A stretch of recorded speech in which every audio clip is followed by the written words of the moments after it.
యెషయా గ్రంథము 8వ అధ్యాయం. మరియు యెహోవా, నీవు గొప్ప పలక తీసుకొని మహేర్షాలాల్ హాష్బజ్ అను మాటలు సామాన్యమైన అక్షరములతో దానిమీద వ్రాయుము. నా నిమిత్తము నమ్మకమైన సాక్ష్యము పలుకుటకు యాజకుడైన ఊరియాను, యెబెరెక్యాయు కుమారుడైన జెకర్యాను సాక్షులుగా పెట్టెదనని నాతో చెప్పగా, నేను ప్రవక్త్రి యొద్దకు పోతిని. ఆమె గర్భవతి అయి కుమారుని కనగా, యెహోవా అతనికి మహేర్షాలాల్ హాష్బజ్ అను పేరు పెట్టుము.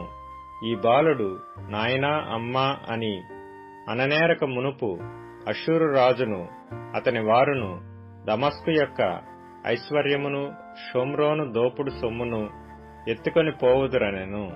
మరియు యెహోవా ఇంకనూ నాతో ఈలాగు సెలవిచ్చెను, ఈ జనులు మెల్లగా పారు షిలోహు నీళ్లు వద్దని చెప్పి రెజీనును బట్టియు రెమల్యా కుమారుని బట్టియు సంతోషించుచున్నారు.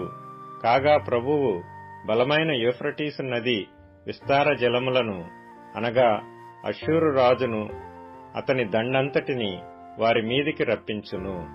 అవి దాని కాలువలన్నిటి పైగా పొంగి ఒడ్డులన్నిటి మీదను పొర్లిపారును. అవి యూదా దేశంలోనికి వచ్చి పొర్లి ప్రవహించును. అవి కుతికల లోతగును. ఇమ్మానుయేలు పక్షి తన రెక్కలు విప్పునప్పటి వలె దాని రెక్కల వ్యాపకము నీ దేశ వైశాల్యమంతటను వ్యాపించును. జనులారా రేగుడి, మీరు ఓడిపోవుదురు. దూరదేశస్థులారా మీరందరూ ఆలకించుడి. మీరు నడుము కట్టుకొనినను ఓడిపోవుదురు, నడుము కట్టుకొనినను ఓడిపోవుదురు. ఆలోచన చేసుకొనినను అది వ్యర్థమగును, మాట పలికినను అది నిలువదు. దేవుడు మాతోనున్నాడు, ఈ జనుల మార్గమున నడవకూడదని యెహోవా బహుబలముగా నాతో చెప్పియున్నాడు. నన్ను గద్దించి ఈ మాట సెలవిచ్చెను. ఈ ప్రజలు బందుకట్టు అని చెప్పునదంతయు బందుకట్టు అనుకొనకుడి. వారు భయపడుదానికి భయపడకుడి, దానివలన దిగులు పడకుడి. సైన్యములకధిపతియగు యెహోవాయే పరిశుద్ధుడనుకొనుడి. మీరు భయపడవలసిన వాడు ఆయనే. ఆయన కోసరమే దిగులు పడవలను. అప్పుడాయన మీకు పరిశుద్ధ స్థలముగా నుండును. అయితే ఆయన ఇశ్రాయేలు యొక్క 2 కుటుంబములకు తగులు రాయిగాను అభ్యంతరము కలిగించు బండగాను ఉండును. యెరూషలేము నివాసులకు బోనుగాను చిక్కు వలగాను ఉండును. అనేకులు వాటికి తగిలి తొట్టిల్లుచు పడి కాళ్ళు చేతులు విరిగి చిక్కుబడి పట్టబడుదురు. ఈ ప్రమాణ వాక్యమును కట్టుము, ఈ బోధను ముద్రించి నా శిష్యులకు అప్పగింపుము.